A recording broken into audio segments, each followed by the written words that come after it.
Partie concernant l'activité numéro 1, qui est le modèle de l'atome. Donc on s'était arrêté juste avant à la composition, au nombre numéro atomique Z et au nombre de masse A. Maintenant on va faire quelques exemples pour illustrer notamment ces deux nombres-là.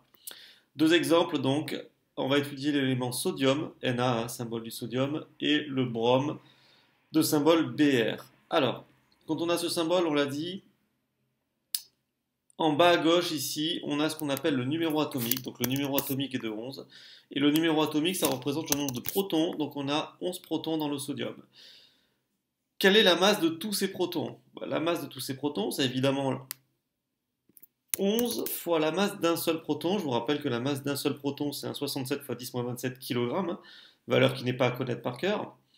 Et du coup, quand on multiplie donc le nombre de protons par la masse d'un seul, on arrive à la masse de tous les protons présents dans le noyau, c'est-à-dire un 84 10-26.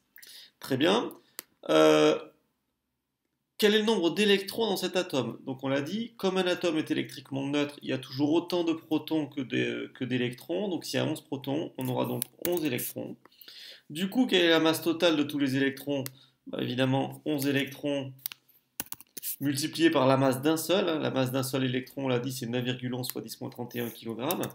Et ça, c'est une valeur qui vaut à peu près 1,0 fois 10-29 kg. Très bien. Le nombre de nucléons maintenant. Donc on voit que dans le sodium, on a 23 nucléons. Je vous rappelle, c'est le nombre A en haut à gauche. Donc 23 nucléons. C'est-à-dire le nombre de protons plus le nombre de neutrons est égal à 23. Donc pour trouver le nombre de neutrons, il suffit de faire 23 moins 11, moins le nombre de protons, pour trouver le nombre de neutrons, à savoir 12. Quelle est donc la masse de ces neutrons? Donc 12 neutrons fois la masse d'un seul. Je vous rappelle que la masse du neutron, c'est la même que la masse d'un proton, 1,67 fois 10-27 kg. Et donc quand on fait ce calcul, on trouve à peu près 2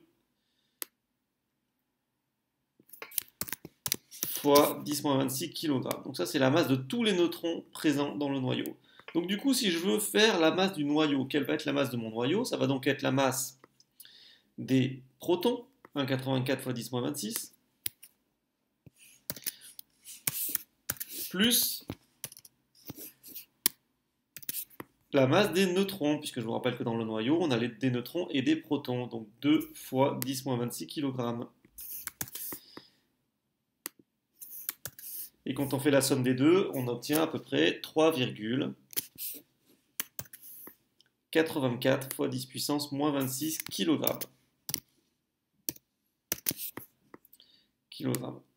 Donc on n'oublie pas, les masses sont en kilogrammes. Et donc maintenant, si on veut calculer la masse de l'atome, alors je vous rappelle que si on considère la masse de l'atome, c'est la masse du noyau plus du coup la masse des électrons. Donc il va falloir additionner la masse d'électrons, c'est-à-dire 1,00 fois 10-29. Donc je vais additionner ça. Donc ça va être la masse des électrons à 3,84 fois 10-26, qui est la masse du noyau. Quand on fait la somme des deux, finalement,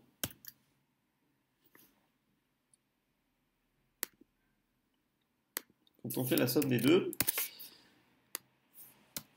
va obtenir finalement la même chose, c'est-à-dire que 1 fois 10-29 est beaucoup plus petit et 1000 fois plus petit que 10-26. Donc au final, en faisant la masse de l'atome, on va trouver à nouveau 3,84 fois 10 puissance moins 26 kg.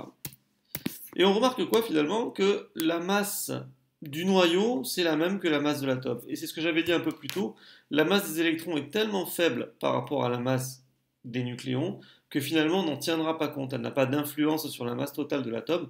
Donc au final, on peut dire que la masse de l'atome, elle est égale à la masse de son noyau. On ne tiendra pas compte de la masse des électrons qui est trop faible. Donc on pourrait faire la même étude dans le cas du brome. Donc je vais aller un peu plus vite. Donc numéro atomique pour le brome, donc on a 35. Ça veut dire que le noyau de brome contient 35 protons. Donc pour calculer la masse de tous les protons, il suffirait de faire encore une fois 35 cette fois-ci fois la masse d'un seul proton. Et donc on a à peu près 5,84 fois 10 puissance moins 26 kg. Le nombre d'électrons dans l'atome de brome, sachant qu'il y a 35 protons, il y aura aussi 35 électrons, toujours autant d'électrons que de protons. J'ai calculé déjà la masse de tous les électrons, c'est-à-dire 35 fois 9,11 10 moins 31, donc on obtient 3,19 fois 10 puissance moins 29 kg. Combien il y a de nucléons? 79 dans le cas du brome.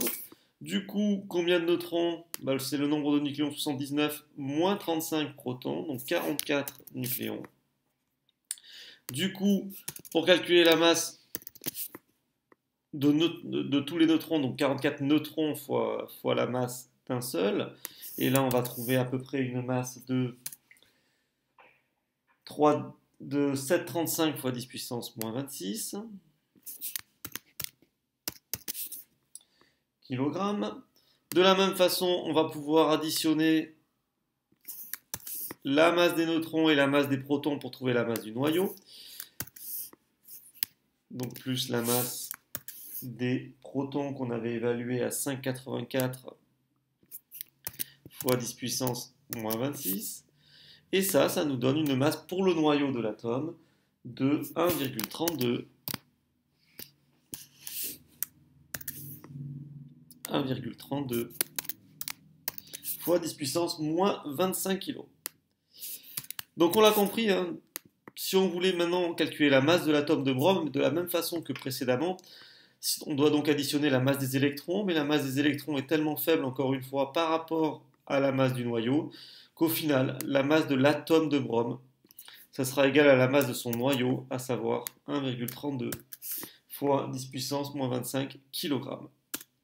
Donc ce qu'il faut retenir de ces petits calculs, c'est essentiellement que finalement la masse de l'atome, c'est égal à la masse de son noyau. Et comment on calcule la masse du noyau?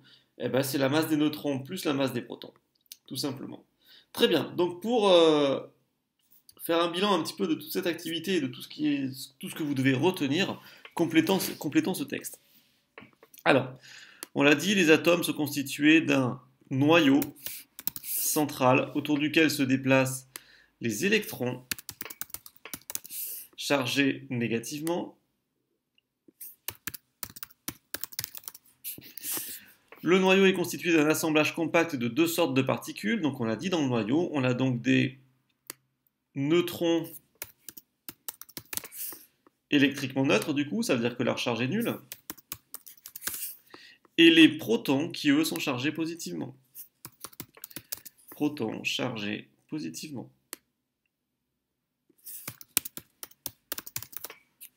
Bien, donc le noyau finalement, il va être positif puisqu'il contient des protons qui sont positifs, des neutrons qui eux sont neutres, donc au final le noyau lui est chargé positivement. Bien, Z à connaître, c'est donc le nombre de protons dans le noyau, et on va l'appeler le numéro atomique. Donc ça c'est un terme qu'on utilisera souvent, numéro atomique, à savoir le nombre de protons dans le noyau. A, c'est ce qu'on va appeler le nombre de masse, qu'on appelle aussi, je vais le rajouter entre parenthèses, c'est finalement le nombre de nucléons. Et nombre de nucléons, c'est protons plus neutrons. Donc ça, faut le savoir, dans le noyau. La charge électrique de l'électron est exactement opposée à celle du proton. Donc l'atome, on l'a dit, étant électriquement neutre, c'est-à-dire que la charge d'un atome est toujours nulle, c'est donc qu'il possède autant d'électrons que de protons. Donc ça, c'est quelque chose d'important.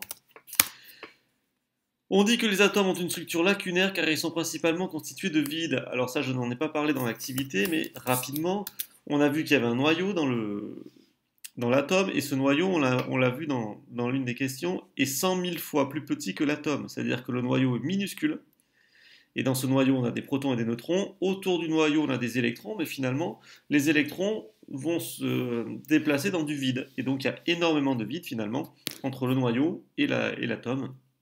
Et donc, on parlera de structure lacunaire. Ensuite, la masse des électrons, on l'a vu dans le tableau précédent, étant négligeable devant celle des nucléons, on considère que la masse de l'atome est finalement égale à la masse de son noyau, c'est-à-dire l'ensemble des nucléons.